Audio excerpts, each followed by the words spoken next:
প্রবাসীদের অর্থ বিশ্বের যে কোনো প্রান্ত থেকে মাত্র 5 সেকেন্ডে দেশে তার স্বজনদের কাছে পৌঁছে দেবে সোনালী ব্যাংক। এই জন্য ব্লেজ নামে একটি সেবা চালু করতে যাচ্ছে রাষ্ট্রায়ত্ত ব্যাংকটি। রাতে প্রধানমন্ত্রীর প্রযুক্তি বিষয়ক উপদেষ্টা সজীব ওয়াজেদ ভার্চুয়াল প্ল্যাটফর্মে এই সেবা উদ্বোধন করবেন। এ বিষয়ে আরও জানতে বার্তা কক্ষ থেকে যোগ দিচ্ছেন সহকর্মী উম্মুন নাহার আজমি। আজমি, আপনাকে স্বাগত জানাচ্ছি। আমরা জানতে চাচ্ছি যে নতুন সেবাটা চালু করতে যাচ্ছে ব্লেজ নামে সোনালী ব্যাংক। এর মাধ্যমে মাত্র 5 সেকেন্ডে রেমিটেন্স পাঠানো সম্ভব হবে। এটি একটা নতুন উদ্যোগ। আমরা যখন বলছি প্রায় যে বাংলাদেশে রেমিটেন্স পাঠানোর একটা বড় বাধা হচ্ছে আধুনিক প্রযুক্তি, সেক্ষেত্রে এই নতুন প্রযুক্তি কতটা সাহায্য করবে দেশে বেশি প্রবাসী আয় আসতে?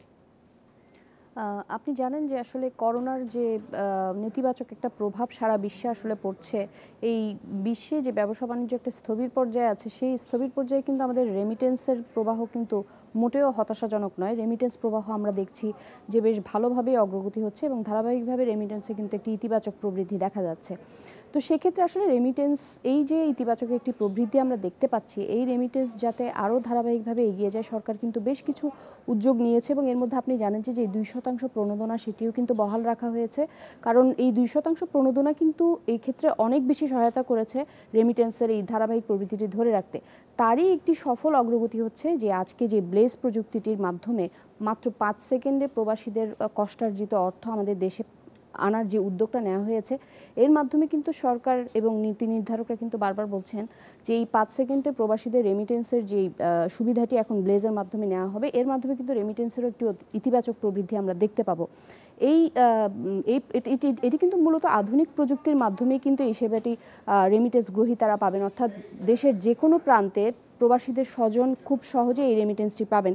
এক্ষেত্রে 35টি ব্যাংকের কথা বলা হয়েছে, তবে আপনি জানেন যে আমাদের দেশে কিন্তু এখন 60টিরও বেশি ব্যাংক রয়েছে।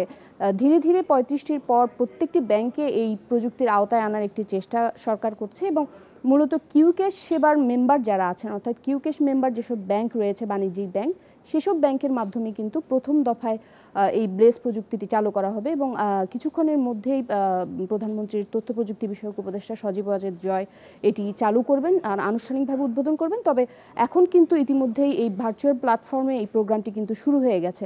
সেখানে সোনালী ব্যাংকের ব্যবস্থাপনা পরিচালক সহ এর সঙ্গে জড়িত প্রত্যেকটি খাতের সবাই কিন্তু উপস্থিত রয়েছেন।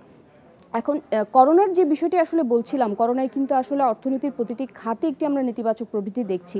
রেমিটেন্স, আমাদের যে বিভিন্ন দেশে যে শ্রমিকরা আছেন এবং প্রবাসীরা আছেন, তারা কিন্তু তাদের কষ্টার্জিত অর্থ রেমিটেন্স দেশে পাঠানোর মাধ্যমে কিন্তু আমাদের অর্থনীতি এখনও একটি শক্ত ভিতের মধ্যে দাঁড়িয়ে আছে এবং এই রেমিটেন্সের মাধ্যমেই কিন্তু আমরা এখনও বৈদেশিক মুদ্রাও সাশ্রয় করতে পারছি এবং আপনি জানেন বাংলাদেশ ব্যাংকের রিজার্ভও কিন্তু একটি শক্তিশালী অবস্থানে আছে। এখন আমরা কিন্তু বিভিন্ন দেশকে ঋণ দেওয়ারও একটি প্রথা চালু করেছি। আগে আমাদেরকে বলা হতো ঋণ গ্রহীতা, আমরা কিন্তু এখন ঋণদাতা দেশ হিসেবেও বিশ্বের তালিকায় নাম লিখিয়েছি।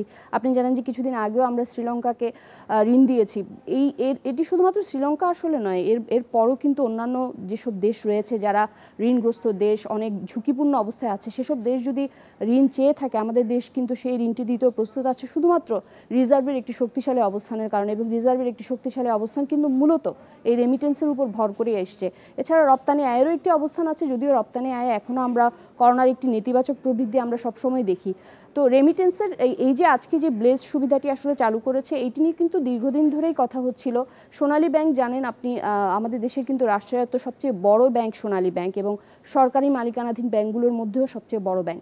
এই ব্যাংকের মাধ্যমে আসলে এই সেবাটি চালু করা হলো। এটি শুধুমাত্র সোনালী ব্যাংক এই সেবা দিবে আসলে বিষয়টি তা নয়, 35টি ব্যাংকের মাধ্যমে শুরুতে এই সেবাটি পাওয়া যাবে এবং ধীরে ধীরে 60টি ব্যাংক এই তালিকায় অন্তর্ভুক্ত হবে। প্রবাসী আয়ের ক্ষেত্রে যখন আমরা বলছি যে বাংলাদেশের প্রবাসী আয় কিন্তু বেশ ঊর্ধ্বমুখী বলা হচ্ছে এবং একটা বড় একটা কারণ বলা হয় যে একটা সময় হুন্ডি হতো, যখন এই আধুনিক প্রযুক্তি ব্যবস্থা শুরু হলো কিন্তু মানুষ কিন্তু আস্তে আস্তে আমরা যে বলি ফরমাল চ্যানেলে কিন্তু আসলে টাকা পাঠাতে বা তাদের প্রবাসী আয় পাঠাতে উদ্বুদ্ধ হচ্ছে। এই জাতীয় প্রযুক্তি যখন হচ্ছে তখন বড়ভাবে বড় আকারে আরও প্রবাসী আয় আসবে বলেই যারা বিশ্লেষক, অর্থনীতির বিশ্লেষক, তারা কিন্তু এই কথাই বলছেন। আপনি যখন অন্যদের সাথে কথা বলেছেন, অর্থনীতিবিদদের সাথে কথা বলেছেন, বিভিন্ন সময় ব্যাংকে বড় কর্মকর্তাদের সাথে কথা বলছেন, তারা এই নতুন প্রযুক্তিকে কীভাবে দেখছেন তারা?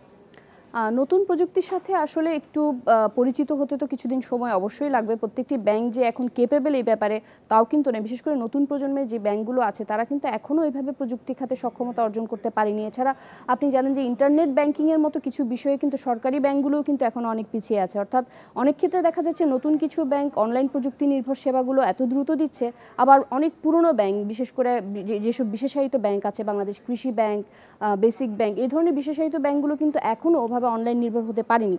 তবে যে এই প্রযুক্তির কথাটি যেটি বলছেন, এটির মাধ্যমে আসলে সরকার যেহেতু একটি উদ্যোগ নিয়েছে, তারা কিন্তু বারবার বলছেন যে প্রত্যেকটি ব্যাংকের সাথে এটি পরিচিত করানোর ব্যাপারে তারা খুব দ্রুত অগ্রগামী হবেন। বিশেষ করে রেমিটেন্সটাকে যেহেতু এখন অর্থনীতির একটি অন্যতম খাত হিসেবে পরিচালিত করার জন্য একটি চেষ্টা সরকার বারবার করে যাচ্ছে, এই ক্ষেত্রে পরিচিত করার জন্য সরকার কিন্তু বারবার তাগাদা দিচ্ছে। এবং এর মাধ্যমে আমরা জানি যে রেমিটেন্স, প্রবাসী আয়ের এখন যে প্রবৃদ্ধি, আসলে আগামীতে এর আরও ইতিবাচক প্রবৃদ্ধি দেখা যাবে বলে অর্থনীতিবিদরা মনে করছেন। তবে ব্যাংকগুলোকে আসলে এখানে সক্ষমতা জরুরি করার বিষয়ে বেশিরভাগ জোর দিচ্ছেন ব্যাংকিং খাত সংশ্লিষ্টরা। তো যেসব ব্যাংক এখনও পর্যন্ত প্রযুক্তিতে পিছিয়ে আছে, আসলে তাদেরকে কিন্তু নিজ উদ্যোগে প্রযুক্তিতে একটি ইতিবাচক সাড়া দিতে হবে। তারা যদি আসলে প্রযুক্তিতে সক্ষম না হয়, এইসব প্রযুক্তির সাথে সংযুক্ত হতে হলে বিশেষ করে কিউ ক্যাশ এবং আপনি জানেন যেখানে হোম পের মতো একটি সেবা রয়েছে, তাদের সাথে কিন্তু সংযুক্ত হতে হলে ব্যাংকগুলোকে স্ব প্রতিষ্ঠানের মাধ্যমে প্রযুক্তিতে সক্ষম হতে হবে। ধন্যবাদ আজমি।